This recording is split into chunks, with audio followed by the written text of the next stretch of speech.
Me friends and ఫ్యామిలీతో సరదాగా బయటకు వెళ్ళటానికి కారు లేదా అయితే వెంటనే ఈ నెంబర్కి కాల్ చేయండి. నా మ్యారేజ్ అయ్యి 7 years అవుతుంది మేడం. నా భర్త పేరు వెంకటేశ్వర్లు. నేను మహబూబ్ నగర్ నుండి వచ్చా మేడం. మా అత్తయ్యకి ఒక కొడుకు ఒక బిడ్డ. మా ఆయన జాబ్ చేస్తాడని నన్ను ఇచ్చినారు మేడం. ఇట్లా చిన్న జాబ్ చేసుకుంటా నెలకు 15,000 తెస్తాడు మేడం. అవి ఇంట్లో సరిపోవట్లేదు. సరిపోనప్పుడు చిన్న చిన్న గొడవలు అనేది అవుతుంటాయి. ఆయన వాళ్ళ అమ్మ మాటలిని చేసి నన్ను కొట్టడం చేయడం ఇట్లా చేస్తుండే. కేవలం డబ్బు పోవటంతోనే చిన్న చిన్న ఇష్యూస్ వస్తున్నాయి. ఆయన నన్ను కొట్టడం చేయడం చేస్తుంటే నేనేం చేసినంటే ఇక్కడ ఉంటే కొడుతుండని మా పెండ్లైన 6 monthsకే మా ఆయనను తీసుకొని వేరే కాపురం పెట్టిన 6 నెలలకి. అక్కడనైనా ఏమన్నా మారతాడేమోనని వేరే కాపురం పెట్టిన మేడం. వేరే కాపురానికి ఆయన ఇష్టపడ్డా? మీరు బలవంతంగా తీసుకెళ్ళారు? అంటే రమ్మన్నా సరే అన్నాడు. వెళ్ళిపోయినాం. ఓకే. వెళ్ళిపోయినాక ఏమైంది, తాగడం, గుట్కాలు తినడం, ఇక అమ్మాయిలతోని. అతను ఏం చేస్తుంటాడు? డ్రైవింగ్ చేస్తాడు మేడం. మీరేమన్నా ఉద్యోగం చేస్తున్నారు? నన్ను ఎక్కడికి వెళ్ళనివ్వడు. నేను ఇంట్లోనే ఉంటా. పండగ అయిందనుకో, గిది తేవ అంటే పంచాయతీ, అది తేవ అంటే పంచాయతీ. కొడతాడు. కొట్టినప్పుడు ఏం చేస్తాం మేడం, మా అమ్మ దగ్గరికి వెళ్ళిపోతా. అక్కడికి వెళ్ళి కొన్ని రోజులు ఉండగానే మళ్ళా వచ్చేది. మళ్ళా ఇదే కొట్టడం, వెళ్ళిపోవడం, నాయన కొట్టడం, నేను వెళ్ళిపోవడం, ఇదే జరిగేది. తర్వాతకి ప్రెగ్నెన్సీ అయి ఇంటికాడ ఉన్నప్పుడు, ప్రెగ్నెన్సీ ఉన్న అమ్మాయికి ఏదో ఒకటి తినాలనిపిస్తుంది కదా, బయటికి వెళ్ళాలనిపిస్తుంది కదా. ఎక్కడికన్నా వెళ్దామంటే గొడవ చేసేది, ఏదన్నా తింటా అంటే గొడవ చేసేది, ఏమన్నా అంటే ఇంతే అనేది. ఇక నేను ఇక్కడ ఉండలేను అని మా అమ్మ వాళ్ళ ఇంటికి వెళ్ళిపోయినా. పూర్తిగా వెళ్ళిపోయి అక్కడనే ఉండిపోయినా. పాప పుట్టింది. పాప పుట్టినాక నన్ను చూడడానికి రాలే మేడం వీళ్ళు. మీ ఆయన వచ్చారా? రాలే మేడం. రాలేదంటే ఎవరు వెళ్ళలేదంటమ్మా. కనీసం మా అత్తయ్య, మా మామయ్య, మా ఆడపడుచు, మా ఆయన రాలేదు. అసలు అత్తవారింటి తరపు నుంచి ఎవరు రాలేదు. నాకు మేడం. ఏమండి, మీ ఇద్దరు సపరేట్ గా ఉన్నారు కదా, సపరేట్గా ఉన్నప్పుడు మరి మంచిగానే ఉండొచ్చు కదా, మళ్ళీ ఎందుకు అంత ఆయన మీ మీద వ్యతిరేకత పెంచుకున్నాడు? ఇంకా వాళ్ళ అమ్మ కాంచి బయటికి వచ్చేసినామనో తెలియదు మేడం, కానీ నాతో గొడవ పెట్టుకుని అలవాటు పడ్డాడమ్మా. ఇప్పుడు అక్కడ ఉంటే అమ్మాయి వెళ్ళగానే మళ్ళీ అక్కడికి వెళ్ళినట్టున్నాడు. అది చెడు వ్యసనాలకి, దురలవాట్లకి అలవాటు పడిపోయాడు. ఇక మందు తాగి వచ్చి కొట్టడం చేయడం. ఇక నేను వెళ్ళిపోయినంటే ఇష్టారాజం, ఇల్లు ఆయనది కదా. అది నేను వెళ్ళిపోయిన అనుకో, ఇంట్లోకి ఎవరినైనా తీసుకురావచ్చు. కాదు భాగ్య, అప్పుడు మీ ఇద్దరి మధ్య ఓన్లీ ఫైనాన్షియల్ ఇష్యూ ఒకటే సమస్య, అదే పెద్దగా అయిపోయింది. అదే చాలా పెద్దగా అయిపోయింది. మనం మాట్లాడొచ్చు ఈ విషయంలో, దానికేముంది. అయితే నేను వెళ్ళిపోయినాక, పాప పుట్టినాక తను చనిపోయిండు మేడం. ఎట్లా? యాక్సిడెంట్ అయింది. ఇక తాగి ఉన్నాడు, డ్రైవింగ్ చేసిండు, యాక్సిడెంట్ అయింది, చనిపోయిండు. చనిపోయినప్పుడు నేను రాలే మేడం. ఎందుకంటే నేను హాస్పిటల్లో ఉన్నా, నాకు హెల్త్ ఇష్యూస్ ఉన్నాయి, చిన్న పాప మా అమ్మ వాళ్ళ దగ్గర ఉంది. మరి నన్ను తీసుకొచ్చేటోళ్ళు ఎవరు? అదేంటమ్మా, భర్త చనిపోతే తీసుకొచ్చే వాళ్ళేంటి? కాదమ్మా, భర్త చనిపోతే నువ్వు వెళ్ళకపోవటం ఏంటి? అంత పెద్ద కారణం ఏంటి? నేను హాస్పిటల్లో ఉన్నా మేడం, రాలేని సిచ్యువేషన్ లో ఉన్నా. భర్త చనిపోతే ఏడపిల్ల అయినా రాకుండా ఉంటారా మేడం? అంటే రాలేని సిచ్యువేషన్ అంటే హాస్పిటల్కి ఎందుకు వెళ్ళావు? ఆపరేషన్ చేయాలి అని అన్నారు మేడం. అంటే సరే అని హాస్పిటల్ అడ్మిట్ అయ్యి ఉన్నా మేడం. భర్త చనిపోతే రాలేని స్త్రీలు ఉన్నారా మేడం? నువ్వు ఏమవుతావమ్మా? ఆవిడకి ఏమవుతావు? మా వదిన మేడం. ఆమె చెప్పు, ఎందుకు రాలేకపోయిందంట? మా వదిన చెప్పేది అంతా అబద్ధం మేడం. ఒక్కటైనా కరెక్ట్ లేదు మేడం. ఆపరేషన్ లేదు, ఏం లేదు మేడం. ఊరికే హాస్పిటల్కి వెళ్ళింది? అసలు హాస్పిటల్కి వెళ్ళలేదు? హాస్పిటల్కే వెళ్ళలేదు మేడం. మా అన్నయ్యకు నేనంటే చాలా ఇష్టం మేడం. మా అన్నయ్య ఉన్నదే మాకు ఆయన ఒక్కడే మేడం. నేను మా అన్నయ్య చిన్నప్పటి నుంచి కలిసిమెలిసి పెరిగినాం మేడం. మా అన్నయ్యకు పెళ్ళైన 5 years కు నాకు కూడా పెళ్ళైపోయింది మేడం. మీ భర్త ఏం చేస్తారు? Software madam. ఓకే. ప్రతి సాఫ్ట్వేర్ చిన్న విషయం నాతో చెప్పుకునేది మేడం. పెళ్ళైపోయినా కూడా నీతోనే మాట్లాడేవాడా? అవును మేడం, మాట్లాడుకునేది. ఎందుకంటే ఇంటికి రానియకపోయేది మేడం మా వదిన. మా అమ్మ నాన్నతో కూడా మాట్లాడనియకపోయేది మేడం. అంత టార్చర్ పెట్టేది మేడం ప్రతి విషయంలో. మా అన్నయ్యకి వచ్చేది 15,000 రూపాయల జీతంతో. లేదు మేడం, మేడం మీరు ఆలోచించండి మేడం. హైఫైగా ఉండాలని కోరుకుంటది మేడం ఎప్పుడైనా. 15,000తో పల్లెటూరులో అంటే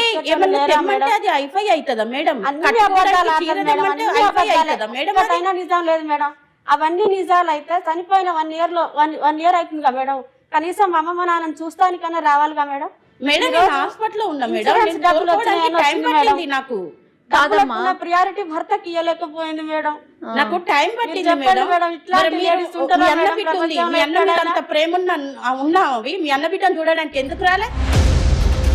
నువ్వు అన్ని సరే, అబద్ధాలు చెప్పు. నువ్వు నా దగ్గరికి రాకపోతావా? నీ అన్న బిడ్డ నమ్మడానికి కోసం ఎవరు రావాలి కదా, నమ్మడానికి ఎవరు చూడాలి ఉండరు. కదా. ఎవరు ఉండరు. అట్లా కావాలంటే మేడం గారిని మన ఊరికి తీసుకెళ్దాం, వాళ్ళే చెప్తారు. నువ్వు ఇన్ని ఒకసారి అబద్ధాలు మా ఆడకూడదు. ఊరికి రండి మేడం, వీళ్ళెన్నడన్నా వచ్చి చూసినారేమో చెప్తారు జనాలు. కాదమ్మా, ఇద్దరు వ్యాలిడ్ పాయింట్స్ చెప్తా ఉన్నారు చూడు. భర్త చనిపోతే ఈ ఎవడ వెళ్ళలేదు, కనీసం పిల్లుంది, మళ్ళీ చూసే అవకాశం ఉండదు భర్తని అనే వీళ్ళలా. పాపను కూడా తీసుకురాలే మేడం చూపిస్తానికి. అన్న చనిపోయాడు, అన్న కూతురు ఆ వదిన దగ్గరే ఉందని చెప్పి అటువైపు నుంచి ఎవరు వెళ్ళలా. అంటే రెండు ఒకేలాగా కనిపిస్తా ఉన్నాయి చూడండి. ఇవాళ డబ్బుల కోసం వచ్చింది మేడం. మేడం, ఆ డబ్బులు ఆమెకి నేను- ఇచ్చేస్తే మా తల్లిదండ్రుల పరిస్థితి డబ్బులు ఏంటి ఏంటమ్మా మేడం? ఇక్కడ డబ్బుల సమస్య ఏంటంటే ఆస్తి పంపకాలు ఏమైనా ఉన్నాయా? మా సారు ఎల్ఐసి కట్టుకుంది మేడం. మీ హస్బెండ్ నామిని ఎవరి పేరు పెట్టాలి మేడం? ఎవరి పేరు మీద పెట్టాడు? పెడితే బిడ్డ పేరు పెట్టాలి, లేకపోతే పెండ్లం పేరు పెట్టాలి. చెల్లె పేరు పెడతారా మేడం? ఎప్పుడు కట్టుకున్న ఎల్ఐసి? పెళ్లి తర్వాత కట్టిందా, పెళ్లికి ముందు కట్టుకున్నదా? అంటే నా పెండ్లైన 1 year తర్వాత కట్టిండు మేడం. ఆహా. కట్టినప్పుడు మరి నా పేరు పెట్టాలి, లేకపోతే మీకు తెలియదు అప్పుడు ఈ విషయం? నాకు తెలియదు మేడం. నాకు కట్టింది అని చెప్పలేదు, ఏది నాకు చెప్పడు మేడం. ఏది క్వశ్చన్ చెయ్యొద్దు అన్న. ఇప్పుడు నువ్వు ఈ టైంకి ఎందుకు వచ్చినావు, నువ్వు ఎంత తెచ్చినావు, ఏంది బయటికి పోయి తెద్దాం రా అని మనం అడగొద్దిగా ఆయనని. ఇట్లా బయట అడిగితే తాగి మాటకు బయటికే అంటది మేడం. ఆయన స్తోమత కూడా అర్థం చేసుకోవాలి కదా మేడం. మనం ఆడవాళ్ళం కదా, మన భర్త స్తోమత తెలుసుకోవాలి కదా మేడం. సోమత అంటే మేడం నేనేమన్నా బంగారం కొని అన్నానా, లేకపోతే మేడం కట్టమన్నానా తనని? మా అన్న యాక్సిడెంట్ లో చనిపోయాడు మేడం. ఒక్క ఉన్న ఆధారం కూడా మేము మిస్ అయిపోయినాం మేడం ఈమె చేపట్టి. ఈ పాలసీ సంగతి ఏంటో చెప్పండి. చెల్లి పేరు మీద 1 ఎకరం ఉంది మేడం. ఎకరం అత్తయ్య వాళ్ళు అమ్ముకుంటారంట, పాలసీ ఈమె తీసుకుంటదంట. మరి ఆమె అయితే ఆయన కన్నా బిడ్డే కదా, మరి అమ్మాయి ఎక్కడ పోవాలి? నేను ఇది అడగొద్దంట. ఇది అడిగితే నువ్వు డబ్బుల కోసమే వచ్చినావు అన్నతో పంచాయతీ. అవును మేడం, మరి డబ్బుల కోసం వచ్చినట్టే కదా. భర్త చనిపోయినప్పుడు పాప సంగతి ఏంటి మరి? ఆ పిల్లని మీరు చూసుకుంటారా? మీ అమ్మ నాన్న చూసుకుంటారా? చూసుకుంటా మేడం. నా తల్లిదండ్రులు ఇప్పటిదాకా నేను వీళ్ళకి ఇస్తే వీళ్ళు అన్నం చేసినట్టే చేస్తారు మేడం. భర్తను వీళ్ళు అన్నం చేసినట్టే చేస్తారు. నేను ఇవ్వను. పిల్లని చూసుకోవటం కదమ్మా, బాధ్యత తీసుకోవాలి బాధ్యత కదా. నేనే తీసుకుంటా మేడం. మరి తన పరిస్థితి ఏంటి అప్పుడు? అది ఆమె ఇష్టం. నేను ఎటన్నా పోనీ. న్యాయమమ్మా. అది ఆమె ఇష్టం మేడం. అదే దీనికి సంబంధించి అసలు అట్లా కాదు మేడం. ఇవాళ ఎల్ఐసి డబ్బుల కోసం వచ్చిన ఆమె రేపు ఆ డబ్బులు తీసుకొని వెళ్ళిపోతుంది. మా తల్లిదండ్రుల పరిస్థితి ఏం కావాలి? వాళ్ళని ఎవరు చూడాలి? ఇప్పటి వరకు అయితే నేను ఉన్నా, ఎప్పుడు నేను ఉండనుగా మేడం.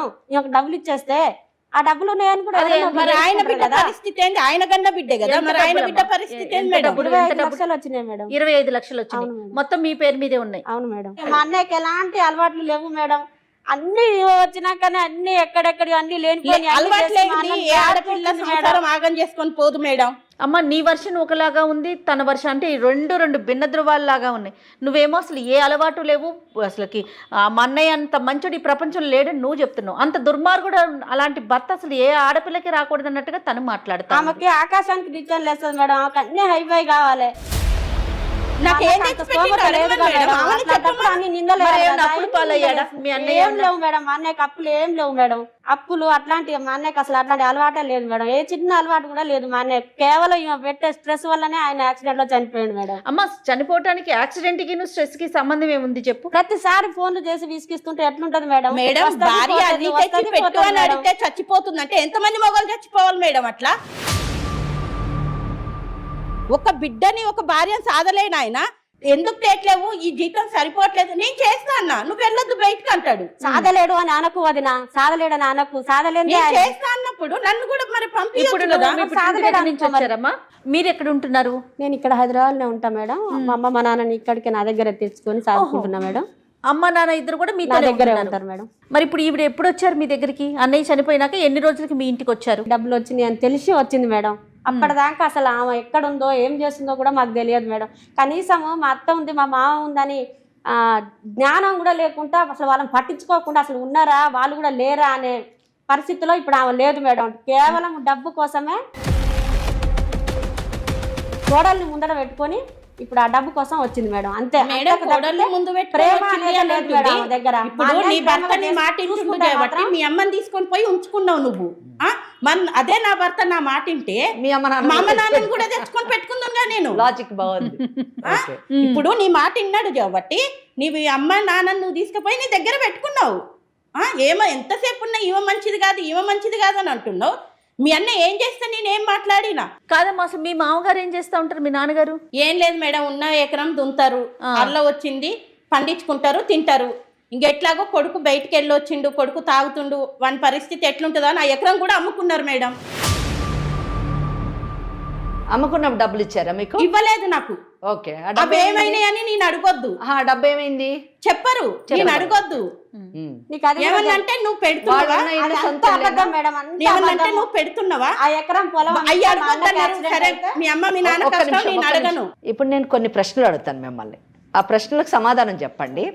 మొదట మిమ్మల్ని అడుగుతాను, పెళ్ళై ఎంతకాలం అయింది మీది? 7 years అయింది. 7 years అయింది. పెళ్ళై 6 నెలలకి మీరు ఇండిపెండెంట్ అంటే సపరేట్ గా వెళ్ళిపోయారు. సపరేట్ గా వెళ్ళిన తర్వాతే మీరు ప్రెగ్నెంట్ అయ్యారు. ఎంత కాలం ఉన్నారు సపరేట్ గా? సపరేట్ గా ఉన్నాం మేడం. గొడవ కాగానే అమ్మ ప్రెగ్నెంట్ అయ్యేంత మటుకు ఉన్నారు కదా, అది ఎంత కాలానికి మీరు ప్రెగ్నెంట్ అయ్యారు? పోయినాక ఒక 2-3 months కే తెలిసింది మేడం. అంటే మీరు సపరేట్ గా ఉండడం కూడా ఒక 6-7 months ఉండి ఉంటారు అంతే కదా. తర్వాత మీరు పుట్టింటికి వెళ్ళిపోయారు. వెళ్ళిన తర్వాత మీ పాప పుట్టింది. మీ పాప పుట్టిన ఎంత కాలానికి ఇతను చనిపోయాడు? 2 years కి మేడం. 2 years మళ్ళీ తిరిగి రాలేదు. ఆయన మొదటి నుంచి తాగుతున్నాడా పెళ్ళైనప్పటి నుంచి? ఇక అది నాకు చెప్పలే మేడం. మీ అనుభవం తెలియడం నా పెళ్ళైనాకనే తెలిసింది తాగుతున్నా. కాదు, పెళ్ళైన తర్వాత తాగి రావడం ఉన్నది, కొట్టడం ఉన్నది. మీ ఇద్దరి మధ్యన గొడవలు జరుగుతున్నాయి. 15,000 రూపాయల జీతం వలన మీకు ఇబ్బందులు అవుతున్నాయి. ఇదే కదా మీ కేసు? అదే.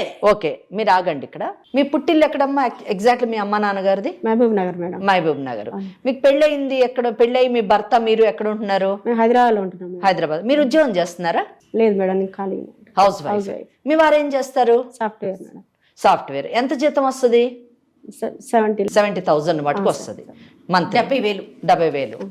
మీకు ఎంతమంది పిల్లలు? ఒక పాప మేడం. ఎంత వయసు ఉంటుంది? 2 years ఉంటుంది మేడం. 2 years. సో మీరు ఇప్పుడు ప్రస్తుతము మీ తల్లిదండ్రులు మహబూబ్ నగర్ లో ఉన్నారా, మీ దగ్గర ఉన్నారా? ఇందాక మీరు మీ దగ్గర ఉన్నారని చెప్పారు జయ గారికి. మీ దగ్గర ఉంటున్నారు. మీ నాన్నగారు ఏం చేసేవారు? అగ్రికల్చరిస్ట్. అప్పుడు మేడం, ఇప్పుడు ఏం లేదు. ఇప్పుడు ఏం లేదు. 1 ఎకరం అమ్మిన డబ్బును ఏం చేశారు? మా అన్నయ్యకి యాక్సిడెంట్ అయితే అవుతుంది కదా మేడం, డబ్బులు ప్రైవేట్ హాస్పిటల్ జాయిన్ చేస్తే కాకుండా ఉంటాయి. అంటే యాక్సిడెంట్ ఎలా యాక్సిడెంట్ జరిగింది? ఎక్కడ జరిగింది యాక్సిడెంట్? డ్రైవింగ్ చేస్తుంటాను మేడం. డ్రైవర్ ఎక్కడ? ఏ ఊర్లోని? హైదరాబాద్ మేడం ఆయన చేసేది కూడా. అంటే యాక్సిడెంట్ అయిన ఇమీడియట్ గా చనిపోలేదు, ఆయన హాస్పిటల్లో మేడం. ఎంతకాలం ఉన్నాడు? ఒక 1 week పెట్టిరు మేడం. ఎందుకు చనిపోయాడు? అంటే యాక్సిడెంట్ ఎందుకు జరిగింది అన్నది తెలుసా మీకు? ఎందుకు జరిగిందంటే ఇక ఇట్లా ఫోన్ చేయడం వల్ల, ఫోన్ మాట్లాడుకుంటూనే అయింది మేడం యాక్సిడెంట్. మీ రిపోర్ట్స్ ఉన్నాయండి, LIC రిపోర్ట్స్ కానివ్వండి, మెడికల్ రిపోర్ట్స్ కానీ ఉన్నాయా మీ దగ్గర? ఒకసారి ఇవ్వండి. అంటే తనతోనే తన భార్యతో మాట్లాడుతూనే యాక్సిడెంట్ అయిందని అంటారా? మాట్లాడుతుంటేనే అయింది మేడం. సరే, ఫోన్ మాట్లాడుతున్నాడు అక్కడ, ఆవిడే అనే మీరు ఎలా చెప్తారు? కాల్ లిస్ట్ తెలుస్తుంది కదా మేడం. ప్రతి 5 నిమిషాలకు ఒకసారి ఫోన్ చేసి డిస్క్ పెడుతూనే ఉంటది, టార్చర్ పెడుతుంటది. వచ్చేది లేదు, సచ్చేది లేదు, సంసారం చేసేది లేదు, ఏం లేదు. ప్రతిసారి ఇదే. ఇక ఇట్లా చేయడం వల్లనే మా అన్నయ్య చనిపోయాడు మేడం. ఉన్న ఒక్క ఆదరు దిక్కు కూడా మా అమ్మ మా నాన్నకు లేకుండా చేసింది మేడం. ఇప్పుడు డబ్బుల కోసం వచ్చి కొట్లాడుతుంటే భర్తకు ఫోన్ చేయడం కూడా తప్పేనా మేడం? తప్పు కాదంటలేదు మేడం, మంచి కోసం చేయాలి మేడం. భర్తకి మంచి కోసం చేయాలి, మంచి కోసం చేయాలి. నా భర్త నేను ఇట్లా టార్చర్ పెట్టాను కదా, టార్చర్ పెట్టాను కదా నేను. నీళ్ళకి అట్లా టార్చర్ పెట్టాను దాని కదా నేను. ఎందుకు ఎంత మంచి మా అమ్మ మా నాన్న కూడా సాధాలే తెచ్చి. ఒక్క నిమిషం శ్రవంతి, ఇప్పుడు ఆ డబ్బులోనే ఆమెకి అంటే మీ వదిన కూతురికి ఏమైనా ఇవ్వడానికి సిద్ధంగా ఉన్నావా నువ్వు? సిద్ధంగానే ఉన్నా మేడం. ఒక్క రూపాయితో సహా మా అన్న పిల్లలకి, మా అమ్మ మా నాన్నకి పెట్టుకుంటా మేడం. దానికి మీరు ఏ సొల్యూషన్ చెప్తా దానికి నేను రెడీగా సిద్ధపడే. నాకు ఒక్క రూపాయి కూడా చదువుకైనా పెళ్లికైనా డబ్బులు కావాలిగా మేడం. తన ఆడ ఎట్లా ఏం చేస్తా పిల్లకి పెళ్లి ఆమెకే ఇస్తా కదా మేడం. ఇస్తా అంటుంది కానీ ఇప్పుడు ఇయ్యదంట. ఆమెకి పెళ్లి చేసే టైం వస్తది కదా, అప్పుడు ఇస్తదంట. ఎవరికో పెళ్లి ఇప్పుడు ఎవరో వస్తారు చేసుకుంటానని, ఆయనకి ఇస్తా అన్నప్పుడు మరి ఈమెను ఎట్లా చదివియాలి నేను? ఎవరో కాదు కాదు శ్రవంతి, నువ్వు ఆ పాపకి ఇస్తా అంటున్నావు, మీ వదిలేకు మాత్రం ఇవ్వవా? ఎందుకు ఇస్తాం మేడం ఆమెకు? బ్రతకాలి.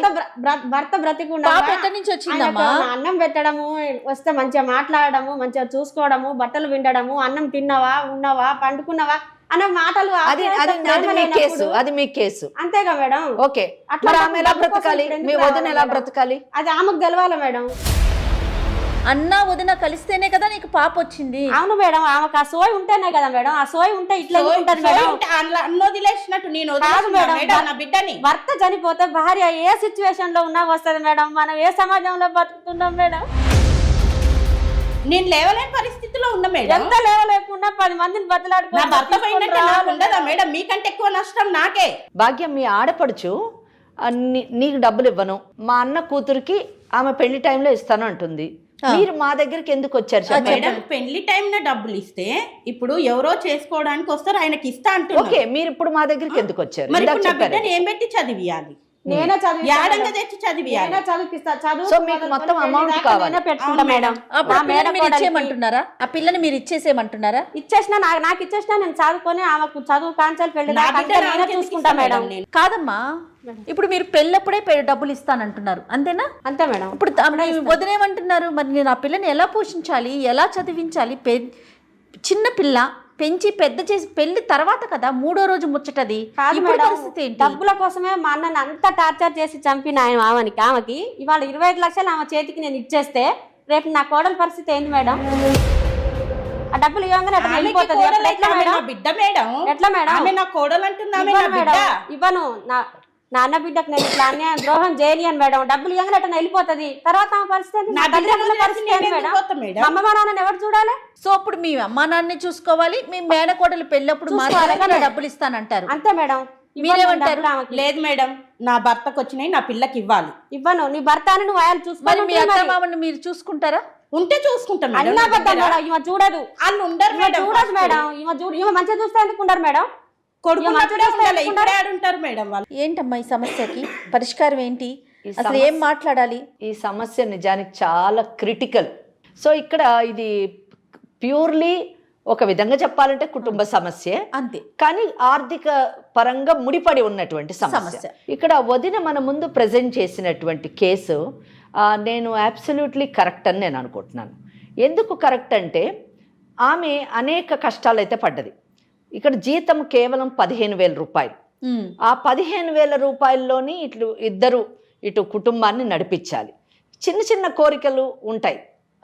మిడిల్ క్లాస్, లోయర్ మిడిల్ క్లాస్కి ఎన్ని కోరికలు ఉన్నా ఆ కోరికల్ని సప్రెస్ చేసుకొని వాటిని అణిచివేసి కుటుంబం నడిపిస్తే చాలు, మన కుటుంబం గౌరవంగా ముందుకు వెళితే చాలు, మన రోజువారీ అవసరాలు తీరితే చాలు అని జీవితానికి అడ్జస్ట్ అయ్యి బ్రతుకుతున్నటువంటి వాళ్ళు మన సమాజంలో 190% ఉంటారు. ఆ 90%లోని మనకి అమ్మాయి భాగ్య ఒకటి అని చెప్పచ్చు. అయితే ఆ చాలని జీతంలో వచ్చేటటువంటి కష్టాలే ఇవన్నీ. అంటే భార్యాభర్తల మధ్యన వచ్చే గొడవలు కేవలము ఇంటికి సరిపడినటువంటి జీతంతో వచ్చేటటువంటి కష్టాలే. ఇక్కడ ఆ దిశలోనే ఒక మామూలు సగటు మహిళలాగా మన భాగ్య తన భర్త తెచ్చేటటువంటి జీతం సరిపోదని, ఇంటికి ఇంకా అవసరాలకి ఇంకా కావాలి అని చెప్పేసి తరచూ అడగడము గొడవలకి దారితీస్తుంది. It has frustrated the husband అని చెప్పాలి. డిసీజ్డ్, చనిపోయిన అతన్ని ఒక ఫ్రస్ట్రేషన్కి తీసుకెళ్ళింది. ఎప్పుడైతే మగవాడు ఫ్రస్ట్రేషన్కి గురవుతాడో ఇక్కడ కుటుంబం అన్నది ఎలాగ ఉండాలంటే ఎప్పుడు కొడుకు చేసేటటువంటిది కరెక్ట్, కొత్తగా వచ్చినటువంటి కోడలు ఒక తప్పు, ఆమె ఏది చెప్పినా తప్పే చేస్తుంది, ఆమె అసలు ఈ కుటుంబంలో అంతర్భాగం కాదు అని చూసేటటువంటి అత్తమామలు చాలామంది మన సమాజంలో ఈనాటికి ఉండడం మనం గమనించదగినటువంటి విషయం. భాగ్య ఒక అత్తమామలు కొడుకు జీతం కేవలం 15,000 మాత్రమే, ఆ జీతం వాళ్ళ కుటుంబం నడవడానికి సరిపోవట్లేదు అన్న ఒక చిన్న విషయాన్ని అర్థం చేసుకుని ఉంటే వాళ్ళిద్దరి మధ్యన వచ్చినటువంటి గొడవల్ని ఎక్కడికక్కడ సర్ది చెప్పి వాళ్ళిద్దరిని కలిపి ఒక మంచి కుటుంబంగా నడిపేటటువంటి అవకాశం ఉండేది. నిజం చెప్పాలంటే వాళ్ళు అలా చేస్తుంటే వాళ్ళ కొడుకుని కోల్పోయేవారు కాదు. ఇది అక్కడ పెద్ద లాస్. వాళ్ళు ఏమనుకున్నారంటే కోడలు బయటికి వెళ్ళిపోయింది, కోడలు పీడ వదిలింది అనుకున్నారు, కానీ వాళ్ళ కొడుకునే పోగొట్టుకున్నారు అన్న చిన్న విషయాన్ని వాళ్ళు మిస్ అయ్యారు ఇక్కడ. ఇంకా రెండోది, వాళ్ళు ఏం చేశారు, తల్లిదండ్రులు ఇద్దరు కూడా కొడుకుని సపోర్ట్ చేశారు. ఇక్కడ చెల్లెలు కూడా స్రవంతి కూడా అన్నకి సపోర్ట్ చేయడం వల్ల అతనికి ఇక్కడ ముగ్గురు సపోర్ట్ దొరికేసరికి భార్య అన్నది ఒక పనికిరాని వ్యక్తిగా, ఈమెను వదిలించుకుంటేనే చాలు అనేటువంటి ఆలోచన, ఈమె ఒక గయ్యాలిది, ఈమె ఎప్పుడు చూడు నన్ను బ్రతకనివ్వటం లేదు అనే ఆలోచనలోకి అతన్ని తీసుకొని వెళ్ళింది బ్రతుకున్నప్పుడు. ఇది ఇక్కడ మనం గమనించదగినటువంటి విషయం. అతనికి ఉన్నటువంటి వ్యసనాలని వీళ్ళు ప్రోత్సహించడం. అట్లీస్ట్ నువ్వు తాగు అని చెప్పకపోవచ్చు, కానీ నువ్వు తాగుతున్న తప్పు అని చెప్పలేదండి, అది రాంగ్. నువ్వు తాగొని ఏ తల్లిదండ్రులు ప్రోత్సహించారు, నేను ఒప్పుకుంటాను. కానీ తాగొద్దురా అని చెప్పేసి బెదిరించేటటువంటి తల్లిదండ్రులు చాలా తక్కువ మంది ఉంటారు. ఇక్కడ చెల్లెలు కూడా నీ వల్లనే మా అన్నయ్య వ్యసనాలకు లోనయ్యాడు అని అంటుంది, కానీ ఆ మనసుకు తెలుసు పెళ్లి కాకముందు కూడా వాళ్ళ అన్నయ్య తాగుతూ ఉండేవాడు అని చెప్పేసి. సో ఇక్కడ ఏంటంటే ఇక్కడ ఆడపడుచు అనేటటువంటి ఆమె అన్న బాగుండాలి, వదిన బాగుండాలి, వదిన కూతురు బాగుండాలి అనే ఆలోచనలో ఉంటే బాగుండేది. కానీ అన్ననే కరెక్ట్, వాళ్ళు బాగుండకూడదు అన్నది ఆమె ఉద్దేశం కాకపోయి ఉండొచ్చు. కానీ మా అన్ననే కరెక్ట్, మా వదిననే తప్పు, ఆమె గయ్యాలిది, ఆమె వల్లనే మా అన్న కోల్పోయి మా అన్న వ్యసనాలకు లోనయ్యాడు, మాకు దూరం అయ్యాడు అనే ఆలోచనలోని ఆడపడుచుండడం ఇక్కడ చాలా దురదృష్టకరమైనటువంటి విషయం. అంటే ఇక్కడ ఈ కేసు మనం ఒక్క కేసులాని తీసుకోకూడదు. సమాజంలో ఇలాంటి సమస్యలతో ఉన్నటువంటి ప్రతి ఒక్కరూ ఆలోచించాల్సింది ఏంటంటే వదిన బాగుంటేనే అన్న బాగుంటాడు, వాళ్ళిద్దరు బాగుంటేనే వాళ్ళకు పుట్టినటువంటి పిల్లలు బాగుంటారు, అందరు కలిసి ఉంటేనే కుటుంబం బాగుంటుంది. అప్పుడు ఆ కుటుంబం ఆరోగ్యకరమైనటువంటి కుటుంబం అంటే మానసికంగా ఆరోగ్యకరమైనటువంటి కుటుంబం తప్పకుండా తల్లిదండ్రులకి అండగా ఉంటారు, అత్తమామలకు అండగా ఉంటారు. ఈరోజు మన ముందు కూర్చున్నటువంటి వదిన అనేటటువంటి పాత్ర మా అత్తమామలు ఎప్పుడు కొడుకుకి చెప్పి కొట్టించేవారండి, తిట్టించేవారండి, వాళ్ళు ఏ రోజు కూడా మమ్మల్ని శాంతిగా ఉండనీయలేదు అనేటటువంటి ఒక ప్రగాఢమైనటువంటి ఆమె బాధ ఎంతటి స్థితికి తీసుకెళ్ళిందంటే ఆఖరికి భర్త చనిపోతే ఆ తల్లిదండ్రుల్ని పరామర్శించడానికి కూడా ఆమె వెళ్ళలేదు. ఆమె మనసు విరిగిపోయింది, ఆమె మనసు అక్కడ విరిగిపోయింది. ఇక్కడ వీళ్ళు కూడా వదిన మీద ఎంత నెగిటివిటీ పెంచుకున్నారంటే అరే భర్త కోల్పోయినటువంటి వదిన ఎలాగుంది, పోనీ వదిన వదిలేయండి, లీవ్ ఇట్, ఆమె గయ్యాలిది. కానీ నీ అన్నకు పుట్టినటువంటి బిడ్డను చూడడానికి కూడా మీరు వెళ్ళలేదు. అది చాలా దురదృష్టకరమైనటువంటి విషయం. అంటే మీరు అనుకుంటున్నారు కదా తను రాలేదని వాళ్ళు, మీరు రాలేదని తను, ఎవరికి వాళ్ళు తమ పంతాల మీదే ఉన్నారు. ఇక్కడ వీళ్ళిద్దరు పర్సనాలిటీస్ ఇలాగుంటే డిసీజ్డ్ ఎవరైతే భర్త ఉన్నాడో, భర్త అనేటటువంటి వాడు మాత్రము భార్య పట్ల ఇర్రెస్పాన్సిబుల్గా ఉన్నాడు, భార్య పట్ల ఒక విముఖత అయితే వచ్చింది అని చెప్పడానికి భార్యని నామినీ చేయకుండా ఎందులోని ఎల్ఐసిలోని ఇక్కడ సిస్టర్ని నామినీ చేశాడండి. Is it not a clear evidence that is not at all bothered about the wife? అంతేకాకుండా ఎప్పుడో 4 ఏళ్ల ముందు చేశాడని చెప్పింది, మళ్ళీ బిడ్డ పుట్టిన తర్వాత దాన్ని నామినీ కూతుర్ని కూడా చేర్చాలి కదా, మార్చాలి కదా, ఎందుకంటే ఆ ప్రొవిజన్ ఉన్నది ఎల్ఐసి రూల్స్ లోని. సో ఆ కూతుర్ని కూడా నామినీ చేయలేదండి. అంటే he has totally neglected the wife and child. ఎవరిని చేశాడు? చెల్లెల్ని చేశాడు. ఇక్కడ చెల్లెల పరిస్థితి మనం తీసుకుంటే షీఈ్ మ్యారీడ్, ఆమెకు అసలు ఈ కుటుంబంతో ఒక లీగల్ ఎయిర్గా సంబంధం లేదు, ఆమె ఒక సాఫ్ట్వేర్ ఇంజనీర్, ఆమె భర్త, ఆమె చాలా బాగుంది, కంఫర్ట్ జోన్లో ఉంది. ఇంకోటి వీళ్ళందరూ మహబూబ్ నగర్లో ఉంటారు, ఈ చెల్లెలన్న ఆమె హైదరాబాద్లో ఉంది. వీళ్ళ ఇంట్లో ఏం జరుగుతుందో ఈమెకు తెలియదు. She's not a direct witness, it is all her imagination. లేదా వాళ్ళ అన్న ఏం చెప్తే చెప్పింది. Hearsay evidence is not admissible according to Indian evidence act. అంటే ఎవరైనా చెప్పినటువంటి విన్నదాన్ని ఎవిడెన్స్గా పెట్టడానికి కన్సిడర్ చేయడానికి వీల్లేదు. సపోజ్ ఆయన చచ్చిపోయాడంట, పలానా వాళ్ళు పొడిచారంట అంటే దట్ ఈస్ నాట్ ఎవిడెన్స్. పలానా వాళ్ళు పొడిచారు, that is only an evidence. ఇక్కడ అన్న ఏం చెప్తున్నాడో అదే ఆమెకి తారక మంత్రమైంది, కానీ ఆమె చూసింది లేదు. సో ఇక్కడ చాలా దురదృష్టకరమైనటువంటి కుటుంబ పరిస్థితులు ఈరోజు ఒక అన్నని కోల్పోయేటట్టు, ఒక భర్తను కోల్పోయేటట్టు, ఒక కొడుకుని కోల్పోయేటట్టు, ఒక తండ్రిని కోల్పోయేటట్టు చేసింది. ఇవన్నీ పోతే, ఈ బంధాలన్నీ పోగా మిగిలింది ఒక డబ్బు విషయమే. పాలసీ ఎవరికి రావాలి? 25 lakhs పాలసీ, ఈ 25 లక్షలు ఎవరికి చెందాలి అంటే చెల్లెలు అంటది నా పేరు మీద ఉంది కాబట్టి నాకే రావాలి, నేనే తీసుకుంటాను, నేను తీసుకొని నా మేనగోడలు పెద్దగా అయిన తర్వాత ఆమె పెళ్లికి ఉపయోగిస్తాను, ఎట్టి పరిస్థితుల్లో వదిలికి ఇవ్వను. సో వదిన ఎవరు? భార్య కదా. ఈ షీ కీప్, ఆమె ఏమన్నా ఉంచుకున్నామనా? కాదు కదా. ఆమెకేం రైట్ లేదా? భార్యకు ఉండేటువంటి హక్కులు లేవా అని అంటే ఇక్కడ 100% ఆమెకు హక్కులు ఉన్నాయని ఇండియన్ సక్సెషన్ యాక్ట్ చెప్తుంది. ఇక్కడ ఏంటంటే ఇదొక నిజం చెప్పాలంటే ఈ కేసు ఒక సంవత్సరం క్రితం కానివ్వండి, కొన్ని నెలల క్రితం కానివ్వండి, మన ముందుకి అంటే నిజంగా నా ముందుకు వచ్చిన నేను కూడా ఏం చెప్పలేకపోయేదాన్ని. అంత క్రిటికల్ కేసు ఎవరికి చెందాలి? ఎందుకంటే ఒక పక్కనేమో నామినీగా చెల్లెళ్ళు చేశారు, అలాగే ఒక పక్కనేమో భార్య బిడ్డ, మరి వాళ్ళు లీగల్ ఎయిర్స్. ఎలాగా మరి వాళ్ళకు కూడా హక్కు ఉంటుంది కదా అని ఆలోచన మనకు వస్తుంది ఎవరికైనా అంతే. కానీ చట్టం ఏం చెప్తోంది? చట్టం ఏం చెప్తుంది? చట్టంలో కూడా ఇది ఒక పెద్ద క్వశ్చన్ మార్క్ అండి. మొన్నటి మటుకు కూడా ఎప్పుడు మటుకు శక్తి వజ్దానే అనే కేసు రీసెంట్ గా సుప్రీం కోర్టు డిసైడ్ చేసింది. మీ ఇద్దరికి చెప్తున్నాను, శక్తి వజ్దానే అనేటువంటి కేసు ఈ మధ్య కాలంలోనే సుప్రీంకోర్టు డిసైడ్ చేసిందండి. మొన్నటి మటుకు కూడా నామినీకి పాలసీ వెళ్తుందా లేకపోతే లీగల్ ఎయిడ్స్కి పాలసీ వెళ్తుందా అనేటటువంటి ఒక కన్ఫ్యూజన్ ఇటు ట్రయల్ కోర్ట్స్ కానివ్వండి, పాలసీ ఎల్ఐసి లాంటి సంస్థలకు కానివ్వండి, మనలాంటి పార్టీస్కి కానివ్వండి ఉండేది. ఇక్కడ మనకి పాలసీలో ఏముంటుందండి, ఒక పాలసీ హోల్డర్, మన ఎవరైతే పాలసీ తీసుకుంటారో వాళ్ళు, ఎవరైతే బెనిఫిషరీస్ అంటే దాన్ని ఎవరైతే అనుభవించేటటువంటి హక్కు ఉంటుందో వాళ్ళు, అలాగే నామినీ ఒకళ్ళు, అలాగే లీగల్ ఎయిర్స్ ఒకటి. ఈ 4 విషయాలు మనము డిస్కస్ చేయాల్సినటువంటి విషయాలు. ఇక్కడ పాలసీ హోల్డరు డిసీజ్డ్ అంటే చనిపోయినటువంటి ఈ అమ్మాయి ఎవరు, భాగ్యవ భర్త. నామినీ ఎవరు అంటే ఈ ఆడపడుచు స్రవంతి అనేటటువంటి ఆడపడుచు. సో ఇక్కడ ఎవరికి చెందాలి అన్నది ఇప్పుడు ట్విస్ట్.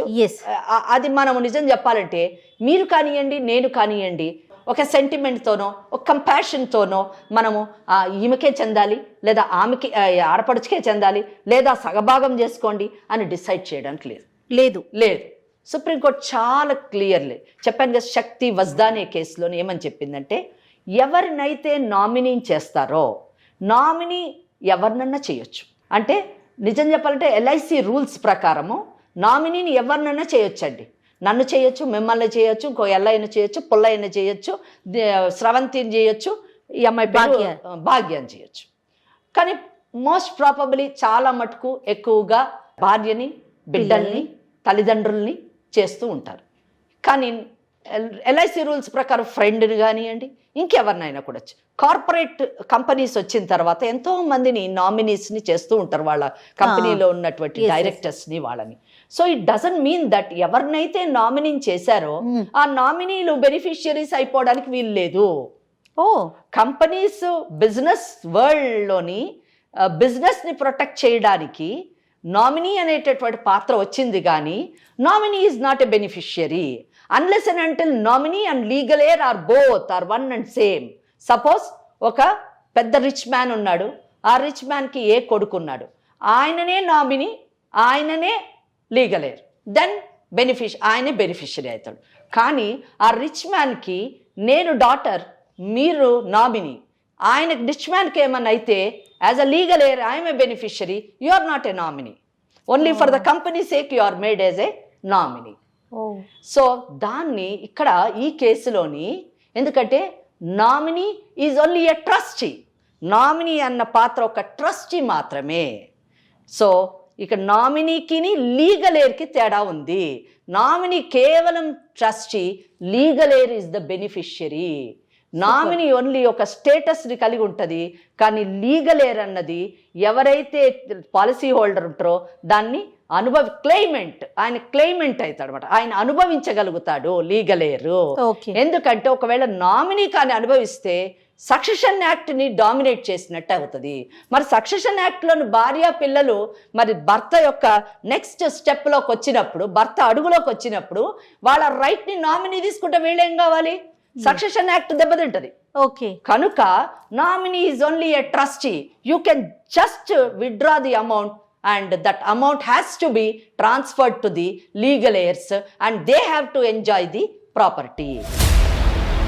So వీళ్ళు ఏం చేయాలి, సక్సెషన్ ఓపీ వేసుకొని వీఆర్ ద సక్సెసర్స్ అని చెప్పేసి ఎవరికైతే లీగల్ ఎయిర్ సర్టిఫికెట్ వస్తుందో వీళ్ళకి ఏమిస్తారంటే చెక్ ఇస్తారు, డిసీజ్డ్ బ్యాంక్ అకౌంట్ చెక్ ఇస్తారు, నువ్వు నామినీ కదా ప్లీజ్ టేక్ ఇట్ అంటారు. ఇచ్చారమ్మా మీకు? ఇచ్చారు. వీళ్ళు ఏం చేస్తారు, వీళ్ళ అకౌంట్లో వేసుకోగలరా?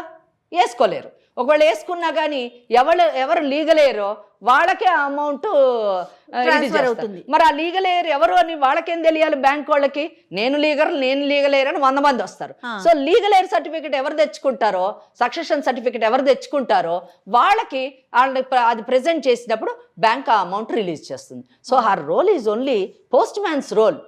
అక్కడ ఎల్ఐసి నుంచి అలా చెక్కు తీసుకుంటుంది, అలా తెలిసి ఆ బ్యాంకులో వేస్తుంది, ఆ బ్యాంక్ అలా వాళ్ళకి రిలీజ్ చేస్తుంది when they get the succession certificate. So ఈ మెథడ్ని అంటే ఈ కన్ఫ్యూజన్ని ఎంత క్లారిటీ ఇచ్చింది సుప్రీంకోర్టు. మొన్నటి మటుకు ఎవ్రీబడి హ్యాడ్ ఏ ట్రబుల్, అందరు ఎల్ఐసి వాళ్ళు కూడా ఏంటిది, ఎందుకంటే 2015లోని some amendments have taken place, policy rules అని పాలసీ లాస్ని కొన్ని ఇచ్చేశారు. ఇప్పుడు ఈ మధ్య కాలంలోని సుప్రీంకోర్టు ఇచ్చినటువంటి జడ్జిమెంట్ వలన టోటల్ క్లారిటీ వచ్చేసింది. అయితే ఇక్కడ ఈ కేసులో ఇంకొంచెం కన్ఫ్యూజన్ ఉంది. ఏంటంటే ఈ కేసులో ఒకటి క్లారిటీ ఏంటంటే ఆడపడుచు Sravanthi undoubtedly she was made a nominee by her deceased husband, దాంట్లో అనుమానం లేదు. కానీ ఆ నామినీ ఆ పాలసీలో వచ్చేటటువంటి బెనిఫిషియరీ మాత్రము భార్య పిల్లలు ఫస్ట్ వస్తారు. సో వాళ్ళిద్దరికే ఆ అమౌంట్ వెళ్తుంది. కానీ ఇక్కడ ఈ అమ్మాయి ఒక్క డౌట్ మనం ఇక్కడ మటుకు లాలోని ఏం మార్పు చేయడానికి లేదండి, మన చేతిలో ఏం లేదు. చట్టం పరిధిలోనే ఉండాలి. మనం చెప్పిన నువ్వు తీసుకోమ్మా అని చెప్తే కూడా ఎవరు ఇచ్చేది లేదు, అక్కడ నువ్వు తీసుకోమ్మా అని చెప్తే కూడా ఎవరు ఇచ్చేది లేదు. కానీ ఇక్కడ మనది మటుకు వచ్చినందుకు చిన్న మనము ఒక మంచి పని చేయొచ్చు. సామాజిక ఆ కుటుంబ కోణంలో ఆలోచించి, ముఖ్యంగా చిన్నారి భవిష్యత్తుని దృష్టిలో పెట్టుకొని మనం ఆలోచించి మనం చేయగలిగింది ఏంటంటే, మనం ఆడపడుచుకి ఇక్కడ ఒక్క మాటలోని నేను ఆమెను సపోర్ట్ చేస్తున్నాను, ఆమెతో నేను ఏకీభవిస్తున్నాను. ఏ విషయంలోనంటే ఆ అమ్మాయి ఒకటి చెప్పింది, ఏమండి ఆ అమ్మాయి మా వదిన మా అన్ననే చూడలేదు, సరే నమ్ముదాం అక్కడికి. ఇప్పుడు ఏం నమ్మినా నమ్మకపోయినా ఎవరు కరెక్ట్ ఎవరు రాంగ్ అని చెప్పుకోవడం అనవసరం, ఎందుకంటే అసలైన వ్యక్తి ఇక్కడ లేడు మనకు చెప్పడానికి. మన ఫోన్ కాల్ కలపడానికి ఆయన లేడు, అక్కడ ఫోన్ కాల్ పోదు. కానీ ఇక్కడ నేను ఒక్కటి చెప్తున్నాను, ఆ అమ్మాయి భవిష్యత్తు గురించి ఈ అమ్మాయి మాటని మనం గౌరవించి, అంటే ఆడపడుచు మాటని గౌరవించి ఆ అమౌంట్ని మీరు రిలీజ్ అయిన తర్వాత ఆ పాప పేరు మీద ఒక 15 lakhs మీరు ఎఫ్డి చెయ్యండి. ఆ అమ్మాయి పెద్దగా అయ్యేంత మటుకు, మేజర్ అయ్యేంత మటుకు ఓ 15 lakhs ఎఫ్డి చేసి బ్యాలెన్స్ 10 lakhsని బ్యాంకులో వేసి దాని మీద వచ్చే ఇంట్రెస్ట్తోని లేదా అందులోంచి అవసరమైనటువంటి ఖర్చులు, ఎందుకంటే ఇక్కడ వదిన అడిగినటువంటి ప్రశ్నలు నిజంగా చాలా ఆలోచించదగినటువంటి ప్రశ్నలు.